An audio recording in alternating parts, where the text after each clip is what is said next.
लोगों के लिए, स्टेक होल्डर्स के लिए है, जो हमारे MCL के स्टेक होल्डर्स के लिए हमने देखा है। इसमें एक जो चीज है वो ये है कि हमारा जो बिजनेस है वो हमने सेट किया है energy, environment and empowerment of masses. तो हमारे कोई भी बिजनेस एक्टिविटी से एक नहीं, दो नहीं, बल्कि करोड़ों लोगों के जिंदगी में एक वैल्यू ऐड हम करने जा रहे हैं। तो यही बिजनेस जो जिसने सेटअप किया है, उसी बिजनेस मॉडल के अभी मैं बुलाना चाहूंगी रचनाकार, सलाहकार और शिल्पकार doctor Shyam Gholap sir. Thank you. Thank you very much madam. और दोस्तों नमस्कार, मैं डॉक्टर श्याम घोलप फिर से एक बार आपका इस ट्रेनिंग सेशन में स्वागत करता हूं। मैं आशा करता हूं कि आप सभी लोग स्वस्थ हैं और आप अपने साथ अपने परिवार का, यानी घर का परिवार और MCL परिवार दोनों का ख्याल रख रहे हैं। मैं ये भी उम्मीद करता हूं कि आप सभी लोग 1 घंटा बहुत अच्छी एक्सरसाइज कर रहे हो, अपने हार्ट, अपने लंग को मजबूत कर रहे हो और अपनी इम्यूनिटी को बढ़ा रहे हो। तो चलिए शुरुआत करते हैं आज के टॉपिक से। दोस्तों, 4 दिन पहले हमने एक दिन मनाया, राष्ट्रीय पंचायत राज दिन। हर साल 24 अप्रैल को यह दिन मनाया जाता है। 2010 से इस दिन की शुरुआत हुई। ये इसलिए मनाया जाता है कि जिस पूरे स्ट्रक्चर के ऊपर, जिस ब्लूप्रिंट के ऊपर आज हमारे पूरे देश में पंचायत राज मनाया जाता है या हम लोग इसको एग्जीक्यूट करते हैं, वो पंचायत राज, उसका पूरा डिटेल एक घटना दुरुस्ती, एक कायदा हुआ था 1992 में। 73वीं 73rd घटना दुरुस्ती का वो कायदा था, जिसमें ये पंचायत सिस्टम का पूरा सिस्टम तैयार करके हमने स्वीकृत किया।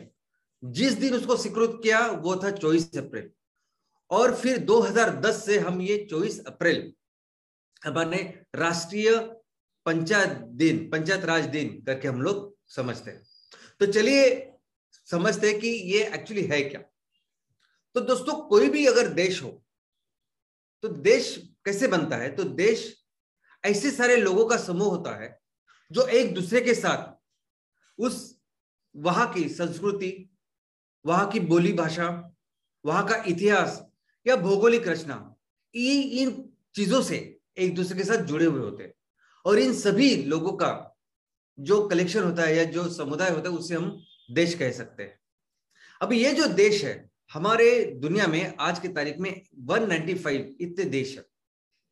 और हर देश कैसे चलता है, कैसे उसका प्रशासन है, वो डिपेंड करता है कि उस देश का इतिहास क्या है, कैसे वो देश बना, किन लोगों ने उस देश को बनाया, उनकी क्या सोच थी उस देश को बनाने में। और वही लोगों की सोच, वही उनका इतिहास आज उनके प्रशासन में हमें प्रतिबिंबित होता है, दिखता है। तो दोस्तों, लेकिन ये पूरे देश, दुनिया के आज जो देश अपना अपने प्रशासन चला रहे हैं, वो ब्रॉडली 2 कैटेगरी में उनका प्रशासन चलाते हैं। पहली जो कैटेगरी है वो है सत्ताधारी जो लोग होते हैं, वो अपनी सत्ता छोड़ते नहीं और बस उन्हीं के हाथों में ये पूरे देश को चलाने का काम होता है, जिम्मा होता है। और ये सत्तावादी, जिनको ऑथोरिटेरियन ऐसे भी कहते हैं, तो इस सत्तावादी लोगों का एक ग्रुप होता है। और ऐसी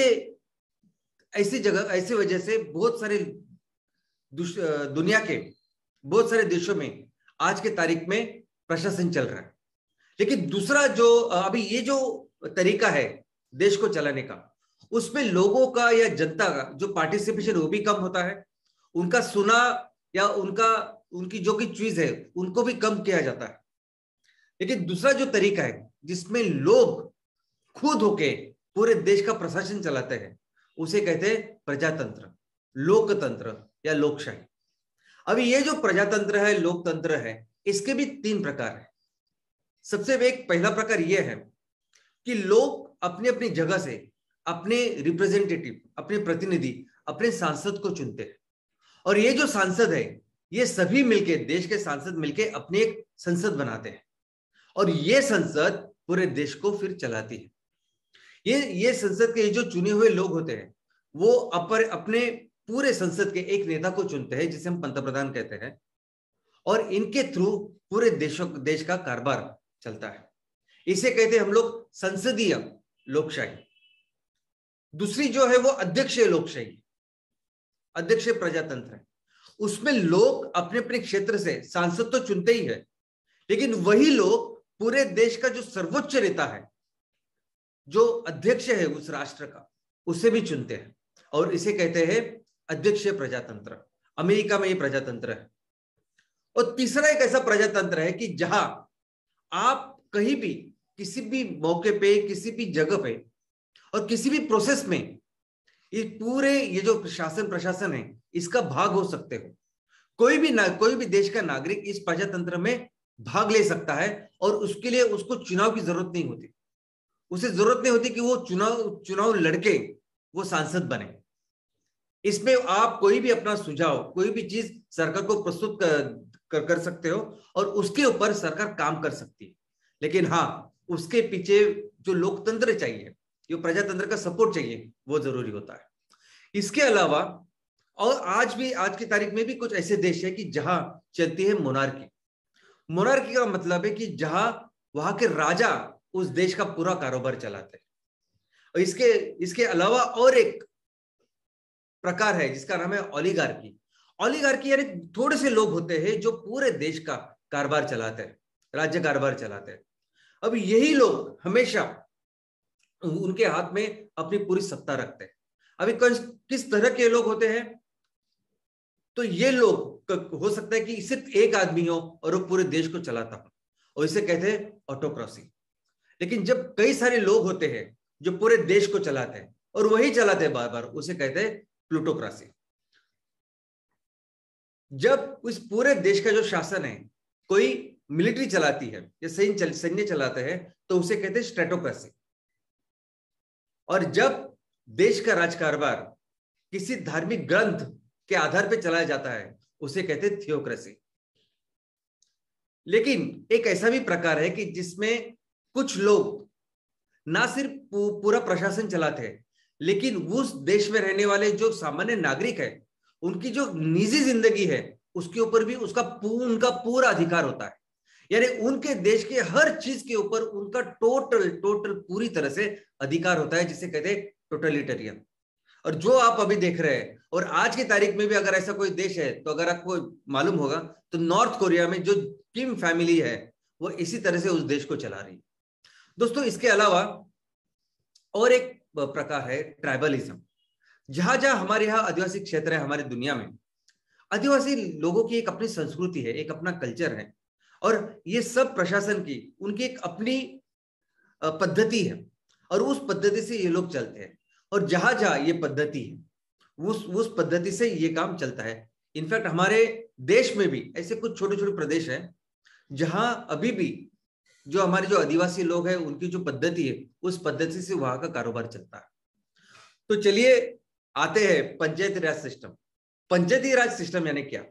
तो दोस्तों, मैं आपको बता दूं कि हम सभी जानते हैं कि जब से इस दुनिया में सभ्यता की शुरुआत हुई है, जब से इस दुनिया में नेशंस, अलग अलग कल्चर्स की शुरुआत हुई है, लोग एक जगह बैठ के, एक जगह रुक के समाज की स्थापना हुई है, निर्माण हुआ है, तब से लेके, यानी ऐसा समझा जाता है कि लगभग 10,000 साल पहले से मनुष्य की संस्कृति की या सभ्यता की शुरुआत हुई। तो जब से इस 10,000 सालों की ये सभ्यता जो है पूरी दुनिया में, उसमें 90% ऑफ द टाइम, यानी more than 90% of the time हमारे देश ने, हमारे भारत ने पूरे दुनिया का नेतृत्व किया है। और ये नेतृत्व सिर्फ इकोनॉमी, अर्थव्यवस्था में नहीं है। हाँ, ये बात सही है कि ये 90% से भी ज्यादा वक्त हमने दुनिया के लिए सबसे ज्यादा जीडीपी, सबसे ज्यादा उत्पन्न हम लोग तैयार करते थे। पूरी दुनिया का 30% से भी ज्यादा जीडीपी अपना भारत देश बनाता था। तो आप सोच रहे थे पूरे देश एक तरफ और एक अकेला भारत 30% से ज्यादा इनकम तैयार कर रहा था। लेकिन ये चीज सिर्फ अर्थव्यवस्था में नहीं थी। भारत हर क्षेत्र में दुनिया का नेतृत्व कर रहा था, चाहे वो विज्ञान हो, तंत्रज्ञान हो, एस्ट्रोनॉमी हो, ये गणिती हो। इनफैक्ट हमारी पढ़ाई इतनी फेमस थी, हमारे यहाँ इतने सारे विश्वविद्यालय थे कि बहुत दूर दूर से लोग सिर्फ पढ़ने के लिए आते थे। यूरोप हो, चाइना हो, सभी लोग यहाँ, इतनी शाखाएं, इतना स्पेशलाइजेशन था हमारे देश में।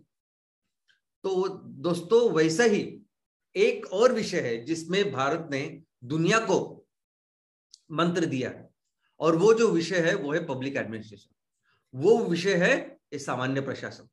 दोस्तों, इस प्रशासन में इन लोगों को अगर भारत ने दिया है तो वो है पंचायती राज सिस्टम। अब ये पंचायती राज सिस्टम मैंने क्या है, तो ये हजारों सालों से चलती आ रही है भारत उपखंड में एक प्रशासन पद्धति है, जो भारत के साथ पाकिस्तान, श्रीलंका, बांग्लादेश, यहाँ के राज्यों में भी उन दिन से चलती आ रही है। यहां तक कि हमारे ईस्वी पूर्व 2,500 साल पहले जब ऋग्वेद, वैदिक पीरियड था, तो ऋग्वेद में भी इसके बारे में रेफरेंसेस लिखे गए हैं। तो पंचायती राज सिस्टम यानी वो सिस्टम है कि अगर आपको किसी क्षेत्र को चलाना है तो उस क्षेत्र के, उस जगह के जो काबिल लोग हैं वो उस जगह को चलाएंगे, उस क्षेत्र का कारोबार संभालेंगे। ये सिंपल कंसेप्ट भारत ने पूरी दुनिया को दिया है कि जहां भी हमें उस कारोबार को चलाना है, शासन करना है, तो वहां उस जगह रहने वाले जो लोग हैं, जो सबसे सूझबूझ वाले हैं, जो सबसे समझदार है, जो सबसे काबिल है, जो सबसे निपुण है, वही लोग आएंगे, इनको चुना जाएगा और उसके थ्रू हो जाएगा ये शासन। तो पंचायत राज यानी रूल, शासन, और पंचायत यानी वो उन लोगों का समूह जो इन सारे लोगों से जो चुन के आते हैं, जो सूझबूझ वाले हैं, जो काबिल हैं दोस्तों। और ये डिसेंट्रलाइज्ड है, यानी दिल्ली में बैठा हुआ कोई वहां का आदमी यहां तमिलनाडु को नहीं चला सकता। तो यहां ऐसे एक दूसरा ऐसा नियम है कि जहां जो लोग रहते हैं उस क्षेत्र को वही लोग चलाएंगे। तो डिसेंट्रलाइज्ड डेमोक्रेसी, तो हर क्षेत्र को उसी क्षेत्र में रहने वाले, वही के चीजों के सूझबूझ रहने वाले, वही के जो आम लोग है, नागरिक है, उनमें से काबिल लोग चलाएंगे, ये इसका अर्थ है। और सबसे इंपॉर्टेंट, ये प्रजातंत्र का सबसे इंपॉर्टेंट जो मकसद है, वो मकसद क्या है, वो लक्ष्य क्या है कि विकास। यानी आज शायद हम लोग ये पॉइंट भूल चुके हैं कि ये पूरा जो हमारा पूरा जो कारोबार चलता है, ये पूरे जो चुनाव विनाव सब कुछ जो चालू है, इसका एक ही मकसद होना चाहिए कि कैसे हम अपने क्षेत्र को बेहतर करें, कैसे अपने गांव को, अपने देश को बेहतर करें। तो ये भी हमारे इस संस्कृति ने पूरी दुनिया को बताया है। अभी इस पंचायत राज की संस्कृति ऐसी है कि जैसा हमने देखा कि हजारों सालों से ये पंचायत राज चलता आ रहा है। अंग्रेज आने के पहले भी हर गांव में ये पंचायत राज चलता आ रहा है। यानी आप अगर देखोगे तो ऋग्वेदा में हमने देखा कि उसका रेफरेंस है। इसके अलावा मोहनजोदड़ो और हड़प्पा में भी अगर आप देखोगे तो वहां ग्राम सभा, ग्राम पंचायत के बारे में लिखा है। तो हर गांव में इस तरह से ये शासन चल रहा था। तो ये ब्रिटिश आने के पहले भी चालू था, और जब ब्रिटिश आए, जब अंग्रेजों का राज शुरू हुआ, तभी भी ये चालू था। एक तरफ अंग्रेज अपना सब काम कर रहे थे, और गांव के लेवल पे जो कोई शासन था, प्रशासन था, वो अभी भी पंचायत राज जैसे ही चालू था।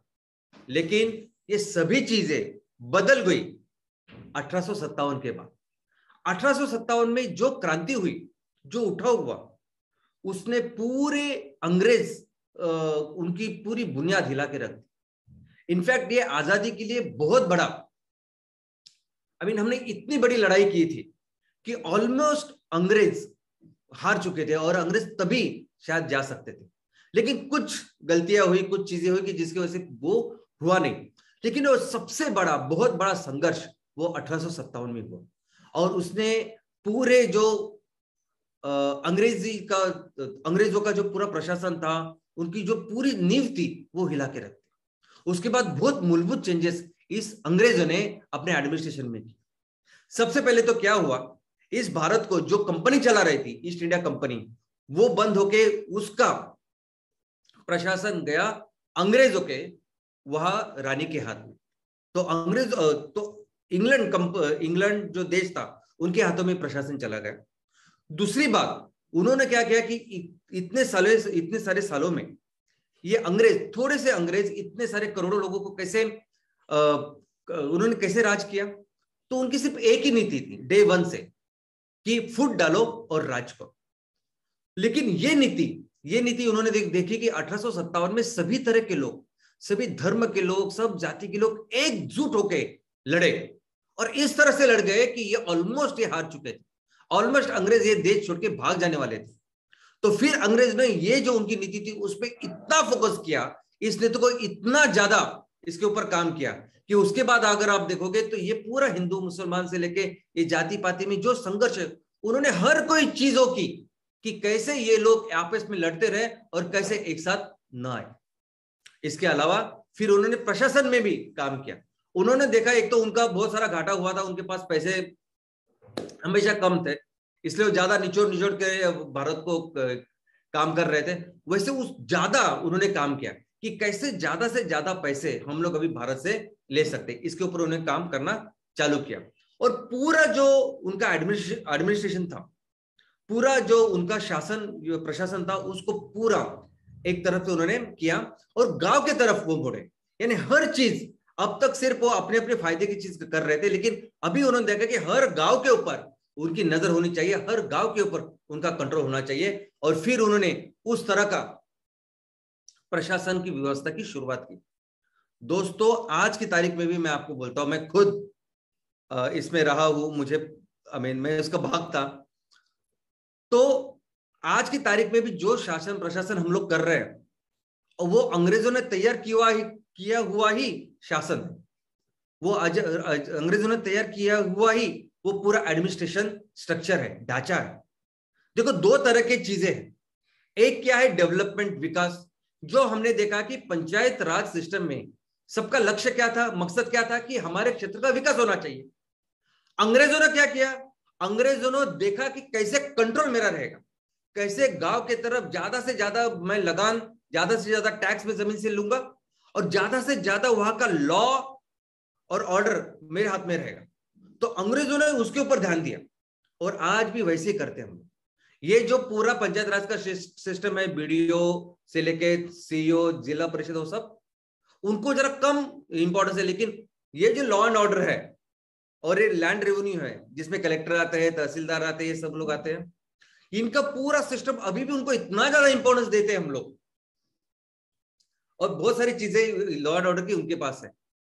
ये जो पटवारी तलाटी है ना, जो सरकार की तरफ से आएगा और आपके गांव में बैठेगा और सब लैंड रिकॉर्ड उसके पास होंगे कि कौन सी जमीन कैसी है, कितनी उपजाऊ है, क्या फसल आप वहां से लेते हैं, ये सिस्टम अंग्रेजों ने चालू की है कि ऐसे हमारे तरफ से एक कोई ऑफिसर आएगा, बैठेगा और वैसे हम लोग आपसे लगान, हम आपसे टैक्स वसूल करेंगे। यहां तक कि ये जो दरोगा है, हमारे वक्त था पुलिस पाटिल, गांव में अपना एक सेल्फ सफिशिएंट गांव हुआ करता था बहुत पहले से, लेकिन नहीं, ऊपर से फौजदार रहेगा, फौजदार के नीचे दरोगा रहेगा और वो हर गांव में जाके देखेगा कि आपके गांव में कैसी स्थिति है, कैसे लॉ एंड ऑर्डर है, सब ठीक ठाक है कि नहीं। ऐसे पूरा कंट्रोल फिर अंग्रेजों ने इस पूरे चीज के ऊपर किया। दोस्तों, लैंड रेवेन्यू सिस्टम में भी अभी जो भी हम लोग आज की तारीख में भी प्रैक्टिस करते हैं, तो मैक्सिमम जो चीज वहां से आई है, अंग्रेजों ने उसके बाद Mahalwari system, permanent settlement system और रैयतवारी सिस्टम, इन सिस्टम को चालू किया। और इस पूरे जमाने जब तक अंग्रेज यहां थे, अंग्रेजों ने सिर्फ अपने देश को निचोड़ा है। 1857 के बाद बहुत ज्यादा निचोड़ा। 1857 के बाद अगर आप देखोगे तो ज्यादा से ज्यादा सूखा कब हुआ है, फेमाइन्स कब हुआ है, तो 1857 के बाद हुआ है, क्योंकि अंग्रेजों ने एक भी चीज ऐसी छोड़ी नहीं और कुछ मूलभूत बदल के उन्होंने इस प्रशासन के बाद। तो इस पंचायत राज सिस्टम का जो इवोल्यूशन है वो कैसे, मैं आपको बोलता हूं। सबसे पहले मैं आपको बता दूं कि भारत देश ये हमेशा गांव से बना हुआ है। अगर देश हमारा कहां रहता है तो गांव में ही रहता है। और ये सिर्फ बोलने की बातें नहीं है, सिर्फ भावनाओं की बात नहीं है, ये एक्चुअल में है। हमारी पूरी इकोनॉमी, अर्थव्यवस्था गांव में और खेती के ऊपर ही है। किसान, ये अंग्रेज जब छोड़ के गए, जब हमें आजादी मिली, तब एक्चुअली कितने लोग गांव में रहते थे, कितने लोग शहर में रहते थे, ये शायद बताना मुश्किल है। लेकिन जो सेंसस के आंकड़े में अपने पास है वो ये बताते हैं कि 1901 में लगभग 89%, यानी ऑलमोस्ट 90%, 90% लोग गांव में रहते और 10 से 11% लोग शहरों में रहते थे। और यही परिस्थिति अगर आप 2011 के सेंसस में देखोगे 2011, तो 2011 का सेंसस कहता है कि 32% लोग शहरों में रहते हैं और 68%, ऑलमोस्ट 70% लोग गांव में रहते हैं। लेकिन बाद में क्या हुआ, अभी आज की तारीख में अगर आप देखोगे तो ये शहरीकरण का जो प्रमाण है वो बढ़ गया है 45%, उससे भी ज्यादा हुआ है, 48% तक लोग बोलते हैं। लेकिन मुझे तो ऐसा लगता है कि ग्राम पंचायत की जहां जहां ज्यादा पॉपुलेशन हुआ, कोई भी ग्राम पंचायत 5,000 से ज्यादा हो गई तो उसको नगर पंचायत बना दो, तो फिर वो शहरी भाग में चली गई। तो हर राज्य के अपने अपने डेफिनेशन है, क्राइटेरिया। किस राज्य में 5,000 से ज्यादा बड़े तो उनको नगर पंचायत बना दो, किसी राज्य में 7,000 से ज्यादा बड़े तो नगर पंचायत बना दो, किसी राज्य में ऐसा नियम है कि अगर 10,000 से ज्यादा लोग हो गए तो नगर पंचायत बना दो। लेकिन ये सभी भी अगर आप देखोगे तो इनकी पूरी जो बेसिक स्ट्रक्चर वो अभी भी गांव का ही है। ये सभी ग्राम पंचायत और ग्राम पंचायत को लेकर जो छोटे छोटे गांव कभी छोटे छोटे शहर बन गए वो अभी भी गांव के ऊपर ही डिपेंडेंट है। दोस्तों, जब हमें आजादी मिली तब की जो भारत सरकार थी उनकी भी यही सोच थी।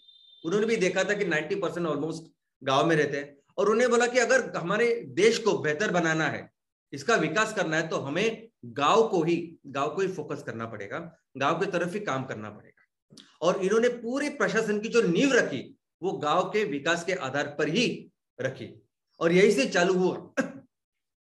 और इसके लिए कुछ रिसर्च वगैरह करने की जरूरत नहीं पड़ी ना। जैसा मैंने कहा कि हजारों सालों से ये जो व्यवस्था है, गांव को कैसे हम लोग संभाल सकते हैं, कैसे उसका प्रशासन कर सकते हैं, ये ऑलरेडी बहुत सालों से चल रहा था।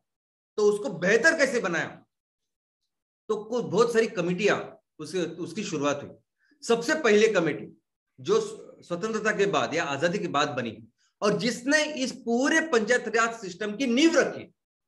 देखो, जितना हमारे पास अवेलेबल था टेक्निकली रिकॉर्ड वो तो बहुत कम था, लेकिन आज के तारीख में जो पंचायत राज सिस्टम हमें नजर आता है, ग्राम पंचायत, पंचायत समिति, जिला परिषद, त्रिस्तरीय और बाकी सब कुछ ये होना चाहिए। इसका पूरा नींव या पूरा फाउंडेशन अगर किसने बनाया होगा तो ये वो कमेटी थी, बलवंत राय मेहता कमेटी, जिन्होंने 1957 में इसको बनाया। और पहला जो राज्य है जिसने इसको स्वीकृत किया और अपने राज्य में इस पंचायत राज सिस्टम पद्धति की शुरुआत की वो था राजस्थान। दोस्तों, इसके बाद लेकिन जैसे जैसे हमें अनुभव आते गए, जैसे जैसे हमने काम किया, तो कई सारे चैलेंजेस हमने देखे कि अभी भी ये बहुत सारे जो बाबू लोग हैं, ये गवर्नमेंट के ऑफिसर्स हैं, ये जाने नहीं देते और लोगों का जो सहभाग कम होता गया। तो हर वक्त ऐसी ऐसी कमेटी बनी और हर कमेटी ने अपने अपने सुझाव इस पंचायत राज सिस्टम को कैसे बेहतर कर सकते हैं ऐसे ऐसे सुझाव दिए। तो 1977 में जो कमेटी बनी उसका नाम था अशोक मेहता कमेटी। उसके बाद 85-86 में जीवी राव कमेटी बनी। उन्होंने भी बताया कि किस तरह से लोगों का ज्यादा पार्टिसिपेशन बढ़ना चाहिए। इसके अलावा LM सिंघवी साहब, उनकी भी एक कमेटी थी, उन्होंने भी अपना पूरा रिकमेंडेशन, अपना पूरा सुझाव 1986 में गवर्नमेंट को दिया।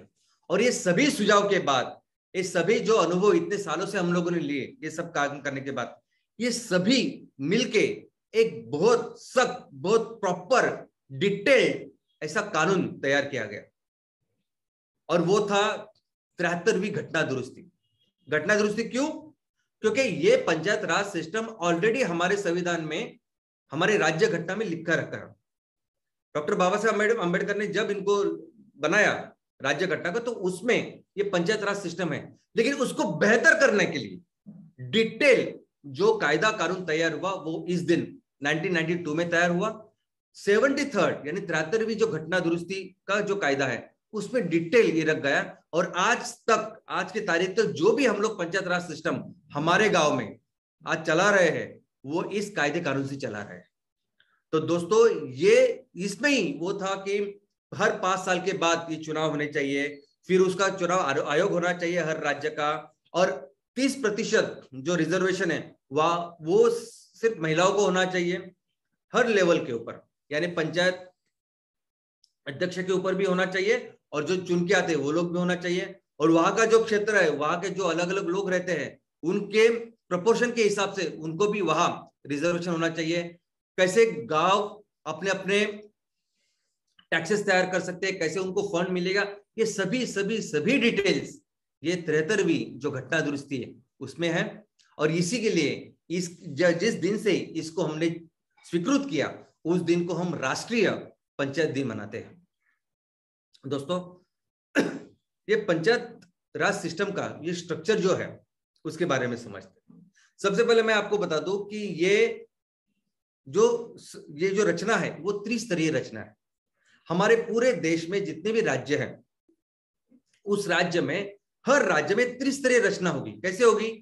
तो राज्य बनता है जिलों से। पहले देखते हैं कि देश कैसे बनता है। तो देश बनता है राज्य और केंद्र शासित प्रदेशों से।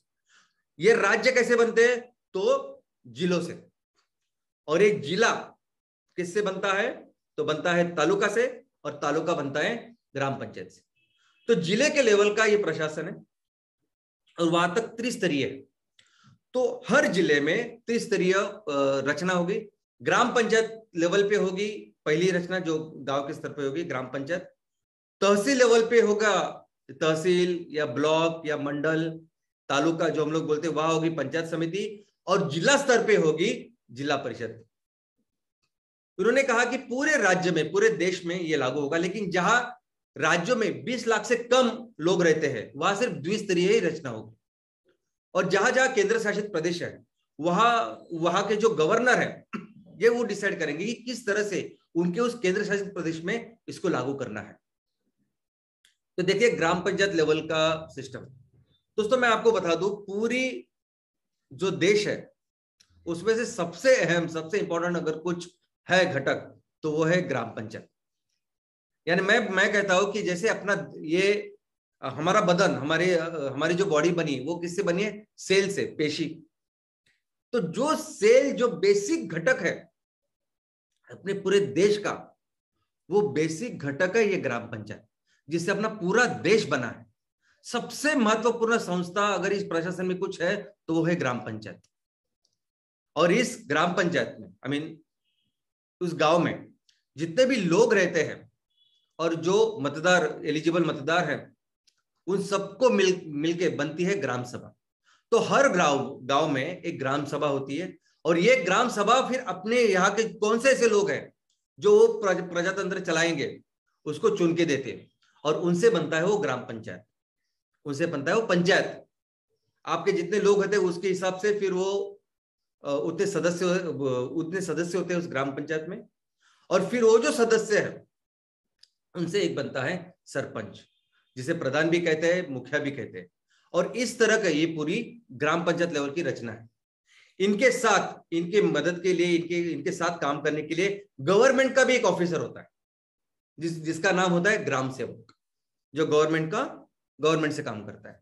और इन दोनों का, यानी ये सब चुने हुए लोग, ये गवर्नमेंट का जो ऑफिसर है वो, इन दोनों का सिर्फ एक ही फोकस होता है कि गांव का विकास। तो कौन से ऐसे काम है कि जो इन्होंने करने चाहिए?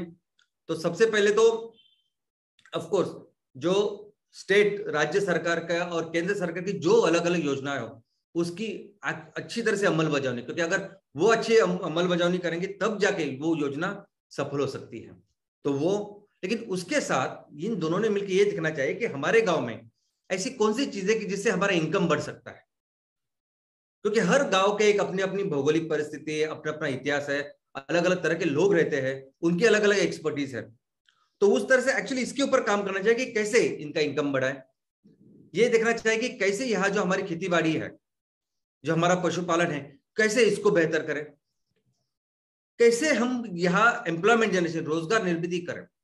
ये बहुत अहम काम है ग्राम पंचायत का, जो एक्चुअली हम लोग ज्यादा देखते नहीं, लेकिन ये सबसे इंपॉर्टेंट काम है जिसके ऊपर फोकस करना चाहिए। कैसे हम लोग गांव को अच्छी सुविधा दें, रोड, सैनिटेशन दें, कैसे जो बेसिक चीजें हमारे युवकों को या बच्चों को लगती है, एजुकेशन है, मेडिकल, स्वास्थ्य है, इसको बेहतर करें। पानी का जो विषय है, वो पानी की जो समस्या है उसको कैसे सॉल्व करें, ये चीज है ग्राम पंचायत जिसके ऊपर फोकस करना चाहिए और काम करना चाहिए। ये पानी पीने के लिए हो, हमारे खेती बाड़ी के लिए हो, किसी छोटी सी इंडस्ट्री के लिए हो, ये सब काम है। और पूरी तरह से इंफ्रास्ट्रक्चर का डेवलपमेंट करना, ये काम होता है ग्राम पंचायत का। अक्सर आपने देखा होगा तो ग्राम पंचायत का कैसे होता है कि इतना सारा पैसा आ रहा है ऊपर से और फिर कैसे उससे वो काम इंप्लीमेंट कर, बस इतना ही होता है। लेकिन मुझे लगता है कि जो कल्चर हमारा है वैदिक पीरियड से, प्राचीन भारत से, और जो मकसद है इस पूरे सिस्टम का, वो है ये है कि कैसे उस क्षेत्र का विकास करना चाहिए, कैसे गांव का विकास करना चाहिए, और ये सोचना चाहिए हमारे लोगों ने। दूसरा है ब्लॉक लेवल पे, तहसील लेवल पे या मंडल लेवल पे। तो उसमें जैसे यहाँ ग्राम पंचायत ग्राम पंचायत होती है, यहाँ होती है पंचायत समिति। यहाँ के भी जो लोग हैं, पंचायत समिति के जो सदस्य है, वहां के जो गांव है, उस गांव के लोग डायरेक्ट चुनाव करते हैं और उनको चुन के देते हैं। और यही जो सब पंचायत समिति के सदस्य हैं, वो उनमें से ही एक को अपना अध्यक्ष यानी जिसको सभापति बोलते हैं, उसको चुनते हैं। तो वहां मुखिया होता है, तो यहाँ होता है पंचायत समिति सभापति। और यहाँ भी इनके साथ मदद करने के लिए एक बहुत सारा गवर्नमेंट का डिपार्टमेंट होता है। जो इस पूरे गवर्नमेंट का डिपार्टमेंट के जो हेड होते हैं वो होते हैं बीडीओ, ब्लॉक डेवलपमेंट ऑफिसर। दोस्तों मैं आपको बता दूं कि जिस तरह से हम सभी लोग अपने जो लोक प्रतिनिधि चुन के देते हैं और वो फिर गांव को या अपने देश को, अपने राज्य को चलाते हैं, वैसे ही सेम अभी ये जो लोग हैं इनको कहते हैं लोक प्रतिनिधि, वैसे सेम एक सिस्टम है जिनको कहते हैं लोक सेवक। तो अगर आपको गांव का विकास करना है, अपने तहसील का विकास करना है, तो सबसे इंपॉर्टेंट क्या है? तो वो एक कोई आदमी है जो देखेगा सिर्फ प्रशासन के बारे में। तो एक ऐसी व्यवस्था है कि जो ऐसे सक्षम लोगों को नियुक्त करते हैं जिनको लोक सेवक कहते हैं, और इनको लोक सेवक जो नियुक्त करते हैं उनको कहते हैं लोक सेवा आयोग। अब ये देखते हैं कि अगर आपको वीडियो करके काम करना है तो आपको कितनी सूझबूझ है, आपका क्या बैकग्राउंड है, किस तरह से आप काम कर पाओगे, आप में वो क्षमता है कि नहीं। और ऐसे परीक्षा वगैरह लेके उसका इंटरव्यू लेके वो वीडियो चुने जाते हैं। जब आपके तहसील में गांव सबसे इंपॉर्टेंट है खेती-बाड़ी, तो खेती-बाड़ी से लेके तालुका कृषि अधिकारी का पूरा कार्यालय उधर है। तालुका कृषि कार्यालय अधिकारी जो है उसके अंदर कृषि सहायक है, बाकी के कृषि तज्ञ, वो सभी का चुनाव गवर्नमेंट करती है, राज्य शासन केंद्र शासन करती है, ताकि जब आपको ये काम करना है तो आपके लिए वो आदमी, वो पूरी रचना, वो पूरा स्ट्रक्चर, वो इंफ्रास्ट्रक्चर गवर्नमेंट ने तैयार करके रखा है। अगर आपको पशुपालन करना है तो हर तहसील में आप देखो तो पशु वैद्य के अधिकारी होते हैं वहां, और उनकी टीम होती है कि अगर आपको गाय का काम करना है, बकरी का काम करना है, मधुमक्खी पालन करना है, ये सभी वो देने के लिए एक्सपर्ट्स, ये पूरी यंत्रणा गवर्नमेंट ने तैयार करके रखी है। और ये सभी यंत्रणा आपके तहसील लेवल पे होती है, और इसका जो मेन होता है वो है बीडीओ। और इसके साथ ये पूरा एडमिनिस्ट्रेशन यानी लोक प्रतिनिधि और लोक सेवक, इन मिलके होता है एडमिनिस्ट्रेशन, प्रशासन। और इनकी भी रिस्पॉन्सिबिलिटी, इनका भी काम और रिस्पॉन्सिबिलिटी क्या है कि अपने तहसील को बेहतर बनाना। क्या होना चाहिए कि कैसे अलग अलग डिपार्टमेंट हमने देखे, इसके साथ एजुकेशन का भी डिपार्टमेंट है, इसके साथ मेडिकल का भी डिपार्टमेंट है, और जो कोई आप देखोगे महिला बाल विकास उसका डिपार्टमेंट है। एक सेपरेट डिपार्टमेंट होता है तहसील लेवल पे, जो सिर्फ ये देखता है कि कैसे आपके गांव में, आपके तहसील में ज्यादा से ज्यादा महिला बचत गट हो, और कैसे उस महिला बचत गट ज्यादा से ज्यादा उपक्रम करे और उनसे ज्यादा इनकम लोगों को मिले। अभी उसके ऊपर फोकस जो है वो करना चाहिए, और उसके जो हमारा लक्ष्य है, उद्देश्य है, उसके तरफ काम करना चाहिए, जो है विकास। वैसे ही है जिला परिषद के लेवल का। जिला परिषद के लेवल का अगर आप देखोगे तो उसे कहते हैं जिला परिषद, जो हर डिस्ट्रिक्ट में सबसे ऊपर वाला स्तर होता है। और इसमें भी जो मेंबर है वो मेंबर यहाँ के लोग डायरेक्टली चुन के देते हैं, और ये सभी मेंबर जो चुन के आते हैं वो अपना एक अध्यक्ष चुनते हैं, जिसे हम लोग जिला परिषद अध्यक्ष कहते हैं, चेयरमैन कहते हैं। अभी ये भी उस जिले में जितने लोग रहते हैं उसकी जो पॉपुलेशन, उसके हिसाब से यहाँ भी रिजर्वेशन होता है, महिलाओं को 30% ऐसा हिस्सा होता है, और पब्लिक सर्वेंट। और यहाँ भी जो मुख्य प्रशासन का जो बॉस होता है, जो लोक सेवा नियुक्त करते हैं, वो आईएएस ऑफिसर होते हैं, उन्हें मुख्य कार्यकारी अधिकारी कहते हैं, और उनके अंदर भी पूरे सारे डिपार्टमेंट होते हैं। यानी जैसा हमने देखा, उसके साथ पानी पुरवठा होगा, इरिगेशन, योजना, अकाउंट्स, ये सभी डिपार्टमेंट इसमें होते हैं।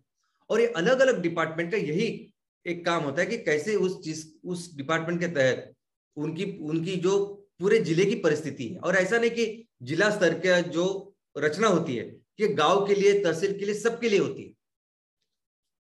तो आप देखोगे कि अगर हमें गांव का विकास करना है या जिले का विकास करना है तो कोई भी डिपार्टमेंट आप लीजिए, पानी की व्यवस्था होनी चाहिए सब जगह, तो पानी के लिए सेपरेट डिपार्टमेंट है, तो पानी पुरवठा के लिए एक डिपार्टमेंट है और इरिगेशन के लिए भी एक डिपार्टमेंट है। तो हर डिपार्टमेंट पे एक क्या होता है, एक चुन के आपके लोग होते हैं, और हर डिपार्टमेंट का एक सभापति होता है। जिला परिषद लेवल पे जितना भी लोग आते हैं चुन के, और हर एक का एक एक डिपार्टमेंट होता है, कोई सार्वजनिक बांधकाम में होता है, इरिगेशन में होता है, ये सब कुछ होता है। तो उनका एक सभापति होता है जो लोक प्रतिनिधि का बॉस होता है, और उनके साथ होता है एक शासकीय अधिकारी जो उसमें एक्सपर्ट होता है। तो अगर आप वैद्यकीय जो सुविधा है, मेडिकल सर्विसेज, उसके अगर सभापति हो, तो आपके साथ एक डॉक्टर, सीनियर डॉक्टर आपके साथ वो बॉस रहेगा। और फिर ये बजट प्लानिंग, यानी बहुत बार तो हम लोग कितने पैसे राज्य शासन से आएंगे, केंद्र शासन से आएंगे, कि हम लोग क्या टैक्सेस कर रहे हैं, किस तरह से हम लोग इनकम बढ़ाएंगे और किस तरह से इसको यूटिलाइज करेंगे, इसके ऊपर सब काम करते हैं। दोस्तों अर्बन जो है, जो अभी ये गांव का जो देखा, वैसे ही ऑलमोस्ट सिमिलर तरह का जो प्रशासन है वो हमारे शहर या नगर में भी होता है। तो जिस तरह से ग्राम पंचायत होती है, हमने देखा कि सबसे छोटे जो शहर होते हैं उसमें जो पंचायत होती है उसे कहते हैं हम लोग नगर पंचायत। अभी गांव में हमने ये पंचायत राज देखा, शहरों में होता है स्थानिक स्वराज्य संस्था। स्थानिक स्वराज्य संस्था यानी उस शहर को संभालने के लिए वहां की अपनी एक संस्था होती है। ऑफकोर्स उसको सपोर्ट करती है राज्य शासन, केंद्र शासन, लेकिन वो अपने आप में एक ऑटोनॉमस ऐसी बॉडी है। तो सबसे छोटी होती है नगर पंचायत, उसके बाद होती है म्युनिसिपल कॉर्पोरेशन, और इस म्युनिसिपल कॉर्पोरेशन में आपके शहर में कितने लोग रहते हैं उसके अनुसार होता है कि अ वर्ग नगर पालिका, ब वर्ग नगर पालिका और क वर्ग नगर पालिका। तो ऐसे नगर पालिका, नगर निगम, म्युनिसिपल काउंसिल, ऐसे अलग अलग नाम है। और जो सबसे बहुत बड़ी बड़ी ऐसे जो शहर है उसके लिए होती है म्युनिसिपल कॉर्पोरेशन। तो दोस्तों ये पूरा चीज अभी हमारे देश का ये जो पूरा प्रजातंत्र है, लोकतंत्र है, ये प्रशासन है, इसके बारे में आपको कोई बहुत इंपॉर्टेंट चीज है वो समझनी होगी। और वो क्या है? तो सबसे पहले आप देखिए कि हमारे यहाँ एक तरह से हम सभी लोग चुन के देते हैं हमारे लोगों, हमारे प्रतिनिधि को, जिनको हम लोग कहते हैं लोक प्रतिनिधि। और दूसरी तरफ से ये जो होते हैं लोक सेवक, जो चुनते हैं, जो नियुक्त किए जाते हैं थ्रू प्रॉपर प्रोसेस, लोक सेवा आयोग, राज्य लोक सेवा आयोग, केंद्र लोक सेवा आयोग, ये सब लोग आते हैं। अब ये दोनों मिलके इनका क्या होना चाहिए काम? तो हमारे गांव का विकास कैसे करें, हमारे गांव का विकास कैसे करें, हमारे प्रदेश का विकास कैसे करें, बस ये इसी के लिए होना चाहिए प्रशासन, इसी के लिए होता है ये पूरा स्ट्रक्चर। पंचायत राज सिस्टम में भी क्या कहा है कि आपके यहाँ के जो सबसे काबिल, सबसे होनहार, सबसे सूझबूझ वाले जो लोग हैं वो इस प्रशासन को चलाएंगे। और हमने कई सारी कथा ऐसे सुनी है कि कैसे एक गांव में रहने वाले उस प्रदेश का राजा बनता है। तो अपनी काबिलियत है, उस काबिलियत के आधार पर लोगों को आप चुनो और उनसे वो उस देश को, उस प्रदेश को आगे लेके जाओ। ये बेसिक थीम है हमारे इस पूरे शासन की। अब हमारे गांव को, हमारे तहसील को कैसे बेहतर बनाए, ये कौन सोचेगा? कि एक तो वो लोक सेवक जो नियुक्त किए जाते हैं, जो पढ़ाई करके अपने टेक्निकल लोग होते हैं, वो नहीं सोचेंगे। ये वो कौन सोचेगा? जिनको हम लोग चुन के देते हैं, क्योंकि वो आपके गांव में वहां रहे हैं, वो आपके साथ में रहते हैं। उनको पता होता है कि वो आपके गांव में कौन सी आपकी ताकत है, कौन सी आपकी वीकनेस है, क्या चीज है जो हमारे लोग मिलकर बेहतर कर सकते हैं, कौन से ऐसे रिसोर्सेज जिसको हम लोग डेवलप कर सकते हैं। किस तरह से आज हमारे तहसील में, गांव में इतने सारे लोग रहते हैं, इतने सारे रिसोर्सेज है, तो किस तरह से हम लोग इनका इनकम बढ़ा सकते हैं, कैसे बढ़ा सकते हैं, क्या ये सब विजन और मिशन अगर कोई चुन सकता है, अगर कोई कर सकता है, तो वो है लोक प्रतिनिधि। लोक प्रतिनिधि के अलावा कोई बाहर का आदमी यहाँ आके फिर उसके, वो टेक्निकली ऑफकोर्स मदद करने के लिए रहता है, सब कुछ करता है और सब सही है, उसने करना चाहिए। लेकिन जो विजन और मिशन हमारे गांव के लिए, हमारे तहसील को बनाना है, वो बना सकते हैं हमने ही, जो चुन के दिए हैं हमारे जो प्रतिनिधि, वही बना सकते हैं। और एक बार उन्होंने देखा कि नहीं, मुझे ये पूरी जो ऐसा इलाका है जहां भी बंजर जमीन है, कुछ नहीं हो रहा है, उसको डेवलप करना है। तो एक बार आपने वो लिखा कि आपको क्या करना है, उसके बाद आपको मदद करने के लिए सब सलाहकार, एक्सपर्ट और सब कुछ गवर्नमेंट के पास रहते हैं। आपके अगर ग्राम पंचायत लेवल पे नहीं रहेंगे तो तहसील लेवल पे रहेंगे, तहसील लेवल पे नहीं रहेंगे तो आप जिला लेवल पे रहेंगे, नहीं तो आप शासन के पास रहेंगे। लेकिन हर जगह ये लोग, ये यंत्रणा गवर्नमेंट की भी रहती है आपको मदद करने के लिए। तो फिर वो एक प्लानिंग ब्लूप्रिंट बनाते हैं कि कैसे इसको करना। और फिर एक बार आपने वो प्लानिंग की तो उसको एग्जीक्यूट करने का काम करते हैं ये पूरा शासन, ये पूरे प्रशासन में हमारे लोक सेवक। तो इस तरह से ये कारोबार चलता है। तो और हर लेवल पे ये स्ट्रक्चर है, ये बेसिक स्ट्रक्चर है। इनफैक्ट अगर कोई राज्य का कोई मंत्री भी है, अगर कोई पशु संवर्धन मंत्री है, तो उसने राज्य के लिए क्या सोचना चाहिए कि कैसे मैं अपने राज्य में जो भी पशुधन है, अगर मैं राजस्थान से हूं या मैं उड़ीसा से हूं, कर्नाटक से हूं, तो ऐसी कौन सी चीज है जो हमारे गांव के लोग अच्छी तरह से जानते हैं? क्या वो गाय चराना अच्छी तरह से जानते हैं, या वो बकरी का काम अच्छा करेंगे, या और कोई भी चीज वो काम अच्छा करेंगे, और कैसे मैं उसको बेहतर बना सकता हूं, कैसे इसको आगे लेके जा सकता हूं। इतने सारे लोग अगर डिपेंडेंट है उसके ऊपर, तो कैसे उनकी इनकम बढ़ा सकता हूं। तो वो सोच सकता है। और उसके साथ उनकी मदद करने के लिए कौन होता है? तो उस डिपार्टमेंट का प्रिंसिपल सेक्रेटरी, ओके, और एक तंत्रज्ञ होते हैं, डायरेक्टर। तो पूरे लेवल पे, कोई भी लेवल पे अगर आप जाए, ग्राम पंचायत लेवल से लेके आप अभी राज्य स्तरीय नेशनल लेवल के ऊपर भी जाएंगे, तो यही एक बेसिक स्ट्रक्चर अपने देश का है। और ऐसा ही बेसिक स्ट्रक्चर हमारे एमसीएल बिजनेस का भी है। सबसे पहले मैं आपको बता दूं कि जैसे पंचायत राज सिस्टम ये बना है लोगों के ऊपर। पंचायत राज सिस्टम कहता है कि लोगों ने ही प्रशासन करना चाहिए। तो एमसीएल का जो उद्देश्य है, जो विजन और मिशन लेके हम लोग चल रहे हैं, कि हमें सिर्फ इनकम या बिजनेस नहीं करना है, तो हमें उस गांव को सुजलाम सुफलाम करना है। फिर से कई सारे ऐसे विषय है कि जो सिर्फ आर्थिक उन्नति से नहीं सॉल्व होने वाले। क्यों हम लोग एमसीएल में ये एमपीओ कर रहे हैं? क्यों लोगों को हर हफ्ते हम लोग कह रहे हैं कि सैटरडे सेशन करते हैं, लोगों को एक साथ जोड़ते हैं? क्योंकि कई सारे ऐसे सामाजिक प्रश्न हैं, चुनौतियां हैं, जो जब तक लोग नहीं आएंगे तब तक सॉल्व ही नहीं होंगे। चाहे कोई एक तमिलनाडु का छोटा सा गांव हो, या चाहे वो अमेरिका का कोई शहर हो, लेकिन जहां नदी का संवर्धन करना है, जहां स्त्री पुरुष समानता लेनी है, जहां एजुकेशन के बारे में सोचना है, जहां कचरे को पूरी तरह से जीरो वेस्ट बनाना है, ये सभी चीजों के लिए, और इससे कई ज्यादा ऐसे विषय है कि जिसके लिए लोग ही लगेंगे। तो हमारे प्रदेश को, हमारे गांव को अगर अच्छी तरह से आगे लेके जाना है, तो उसके लिए है जरूरी है लोग, और इसीलिए है हमारा एमसीएल प्रोड्यूसर ऑर्गेनाइजेशन, एमपीओ। इसके अलावा दूसरा, जैसा हमने देखा कि ग्राम पंचायत हमारे देश का बेसिक यूनिट है एडमिनिस्ट्रेशन का। अगर देश को सही करना है तो हमें पूरा फोकस करना पड़ेगा ग्राम पंचायत के ऊपर। अगर हर ग्राम पंचायत को हमने अच्छी तरह से किया, तो पूरा देश हमारा सशक्त होने वाला है। और यही हमारा बेसिक प्रिंसिपल है एमसीएल में। एमसीएल में भी सबसे इंपॉर्टेंट अगर कोई प्रोजेक्ट है, अगर कोई बिजनेस है, तो वो है एमसीएल विलेज प्रोजेक्ट। ग्राम पंचायत लेवल का ये जो एमसीएल विलेज प्रोजेक्ट है, एमवीपी, ये सबसे इंपॉर्टेंट प्रोजेक्ट है। जिस तरह से पेशी से बनती है पूरा देह, पूरी बॉडी, जिस तरह से ग्राम पंचायत से बनता है पूरा हमारा देश, वैसे ही इस एमवीपी से ही बनेगा आगे का ये एमसीएल का पूरा विजन और मिशन। ये एक तहसील में एक फैक्ट्री सीएनजी की डाल के कुछ फर्क नहीं पड़ेगा ज्यादा। एक्चुअली ये फैक्ट्रियां, ये सब कुछ काम किसके लिए है? तो एमवीपी उस ग्राम पंचायत में रहने वाले गांव के लिए है। कई सारे ऐसे गांव हो सकते हैं, तहसील हो सकते हैं कि जहां नेत्रकाश नहीं हुआ सकते हम लोग, वहां रेगिस्तान हो सकता है, पहाड़े हो सकते हैं, बाकी कुछ करेंगे। एमसीएल का काम क्या है कि हर एमवीपी के लिए क्या जरूरी है उसको हम वैसे फिर वो फैक्ट्री डालेंगे, वो प्रक्रिया केंद्र तैयार करेंगे, प्रोसेसिंग करेंगे, जो कुछ है वो करेंगे। फोकस क्या है? एमवीपी।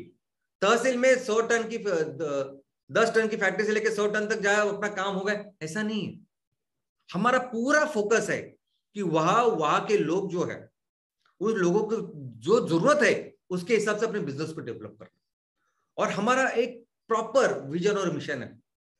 हमने देखा है कि हमें बिजनेस में क्या क्या काम करने हैं, और इस बिजनेस के साथ हम कैसे हमारे लोगों को एम्पावर करने वाले हैं, चाहे वो हमारे किसान हो, चाहे खेडूत हो जिनके पास जमीन भी नहीं है, महिला हो, इनको कैसे एम्पावर करके इनका इनकम बढ़ाना है, इसके साथ कैसे हमारा पर्यावरण जो हमारी धरती माँ है इसका ख्याल रखना है, इसका पूरा एक ब्लूप्रिंट आज हमारे पास है। और हमारा काम सिर्फ एक ही है, और वो है जो सबसे इसमें काबिल है, जो सबसे सही है, इन लोगों को चुनना। एक्चुअली एमसीएल का बाकी दूसरा कोई काम ही नहीं, राइट लोगों को चुनना, जो फिर इस विजन और मिशन के साथ पूरे अपने प्रदेश को डेवलप करे, बेहतर करे, यही एमसीएल का काम है। और दोस्तों ऐसा नहीं कि एमवीपी के लेवल पे अगर आप काम करोगे और आप में वो काबिलियत है तो सिर्फ बायोसीएनजी की फैक्ट्री नहीं, कई सारी अलग अलग चीजें जो कुछ दिनों के बाद मैं आपको बताऊंगा भी और हम लोग करके भी दिखाएंगे। तो कई सारे ऐसे फैक्ट्रियां, ऐसे यूनिट, बिजनेसेस आने वाले हैं जो आप ही करोगे। हो सकता है कि कोई सिर्फ ग्राम पंचायत लेवल पे काम करता हो, उसके साथ ही हम लोग वो फैक्ट्री लगाएंगे।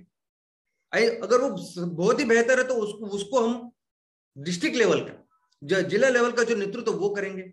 अगर वो बहुत बेहतर है तो राज्य लेवल पे जाएंगे, पूरे एमसीएल को वो कल संभाल सकते हैं। तो अच्छे उस चंद्रगुप्त को जैसे बोलते हैं, तो अच्छे उस चंद्रगुप्त की निवड़ करना और उनके साथ इस विजन और मिशन को डेवलप करना, बस यही हमारी सोच है, यही हमारा काम है। और मुझे लगता है ये पूरी जो बिजनेस स्ट्रैटेजी है, ये जो बिजनेस मॉडल हमने बनाया है, ये एक्चुअली ये जो पंचायत राज का सिस्टम है, इतने सालों से, पुरखे से, हमारे प्राचीन भारत से ये जो चलता आ रहा है, और यही हमारे प्राचीन भारत ने पूरी दुनिया को ये जो मंत्र दिया है, बस उसके आधार पर वैसे ही हमारा एमसीएल का भी काम चलेगा दोस्तों। और आने वाले दिनों में इस पंचायत राज सिस्टम को बेहतर, स्ट्रांग और बेहतर करने वाला काम करेगी एमसीएल। धन्यवाद, थैंक यू। बेहतर काम करेगी एमसीएल जी नहीं, वो डायलॉग एक्चुअली श्याम सर का ये था कि आने वाला है MCL Raj.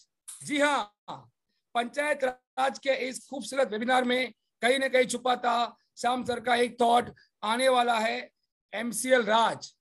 Good morning MCL and MCL India परिवार। आज आपके सामने और एक कॉन्सेप्ट और एक दमदार विजन पेश की गई हमारे शिल्पकार, रचनाकार माननीय श्याम गोलब जी की तरफ से। जी हाँ, गांव गांव में बसे, वाड़ी वाड़ी में बसे, पाड़े पाड़े में बसे हमारे सारे भारतीय किसानों के माध्यम से हम एक नई एमसीएल राज की लोकशाही का यहाँ पे अवतरण करने के लिए ही काम कर रहे हैं, जहाँ पे कॉमन मैन, कॉमन फार्मर का विकास होगा और वो अलग तरह का होगा। ये आज आपने हमको बहुत अच्छे समझाया श्याम सर, उसके लिए आपका बहुत बहुत बहुत बहुत बहुत शुक्रिया। और जी, जीत कहाँ से आएगी? ये जीत यहाँ से आएगी जहां से प्रवीण तांबे एक क्रिकेटर की लाइफ में आई थी, जो बाचड़ ने आज हमको बताया कि हर एक को प्रवीण करना पड़ेगा। चांसेस कम है बट चांसेस तो है ना, चांसेस कम है बट चांसेस तो है ना, चांसेस कम है बट चांसेस तो है ना। मेरी लगन, डेडिकेशन मुझे सक्सेस देगी। जी हाँ, आज श्याम सर, प्राची मैडम ने और एक बार हमें वो उम्मीद, हमारी जो आस्था, हमारा जो विश्वास है, उसे बहुत ज्यादा सबल कर दिया है। Thank you very much. I specially thanks to all MVP owners, MP owners, MBS, BDS, senior BDS, prime BDS, and yes, all the stakeholders, farmers of MCL. Thank you very much. आज और एक बार वो नारा देने में बहुत फक्र महसूस हो रहा है कि आप सबको, जी हाँ, आप सबको इस देश की मिट्टी का वास्ता है और MCL राज ही इस भारत देश की प्रगति का रास्ता है। Thank you very much. Thank you very much, Dr. Lavesh sir. Thank you for being here and inspiring us once again. दोस्तों, मैं आप सभी को ये नम्र निवेदन करता हूं कि कृपया चैट बॉक्स में दी गई लिंक के ऊपर जाकर आपका फीडबैक हमें भेजिए। आपके फीडबैक का हमें इंतजार रहेगा। आपका फीडबैक हमारे लिए बहुत बहुत बहुत महत्वपूर्ण है। और मैं यहाँ पर अभिनंदन करना चाहूंगा, मैं यहाँ पर धन्यवाद देना चाहूंगा प्राची मैम का, जिन्होंने हर बार की तरह आज भी हमें एक अनोखी स्टोरी बताई और जिस स्टोरी से ये मैसेज हम तक पहुंचाया है कि नेवर गिव अप।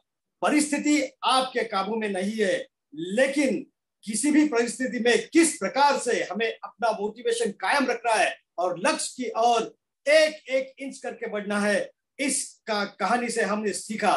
दोस्तों, उम्र कोई मायने नहीं रखती, वो तो बस एक नंबर है। अगर आपका मकसद आपको पता है और अगर आपने हार नहीं मानी तो आप कुछ भी हासिल कर सकते हैं। Thank you very much Prachi ma'am for motivating us as usual. धन्यवाद। एंड शुक्रिया अदा करना चाहूंगा उस इंसान का जिसे सुनने के लिए हम बेकरार रहते हैं, हर शुक्रवार यहाँ पर आते हैं और आज भी वही बात हुई है। दोस्तों, आज भी हमने ये जाना कि हमारे देश की जो पारंपरिक संस्कृति है ये किस प्रकार से गांव में बसी हुई है, और उसी गांव का वास्ता देकर जो पंचायत राज आज तक हम चलाए आ रहे थे, लेकिन पिछले 200 साल पहले कुछ एक कालखंड हुआ जहां पर ये इसे ब्रेक लगा था, लेकिन फिर एक बार हम उसी पंचायत राज का आसरा लेकर हमारे देश की प्रगति करना चाहते हैं। दोस्तों, वो सारी बातें हमारे एमसीएल के बिजनेस मॉडल में भी दिखती है, और वो सारी बातें प्रत्यक्ष रूप में लाने वाले हमारे डॉक्टर श्याम सर, दिल से शुक्रिया अदा करना चाहूंगा। पूरे एमसीएल परिवार की तरफ से शुक्रिया अदा करना चाहूंगा, क्योंकि ये सारी सोच जो उन्होंने हमें दी है इसका कोई तोड़ नहीं। धन्यवाद, धन्यवाद। Thank you very much doctor Shyam sir, from the bottom of our heart, thank you. And शुक्रिया अदा करना चाहूंगा वो बेसिक यूनिट, जी हाँ दोस्तों, जो हमेशा श्याम सर कहते हैं कि हमारा बेसिक यूनिट जो है वो है हमारा एमवीपी। एमवीपी हमारे चैनल पार्टनर, हमारे एमपीओ, एमबीएस, हमारे बीडीएस, प्राइम बीडीएस, सभी का मैं दिल से शुक्रिया अदा करना चाहता हूँ। एमसीएल के ऊपर भरोसा रखने के लिए, एमसीएल के साथ कदम से कदम मिलाकर चलने के लिए शुक्रिया अदा करना चाहता हूँ हमारी पूरी एमसीएल टीम का। धन्यवाद दोस्तों। मैं फिर एक बार याद दिला दूं, इस चैट बॉक्स में दी गई लिंक के ऊपर जाकर आपका फीडबैक हमारे साथ शेयर कीजिए। और इसी के साथ मैं आपका होस्ट मंगेश शेलार आप लोगों से ये रिक्वेस्ट करता हूं कि कृपया आपका, आपके परिवार का और पूरे एमसीएल परिवार के सेहत का ख्याल रखिए। और इसी के साथ मैं यहाँ पर ये घोषित करता हूं कि आज का यह ट्रेनिंग सेशन, आज का यह वेबिनार यही समाप्त हुआ। धन्यवाद।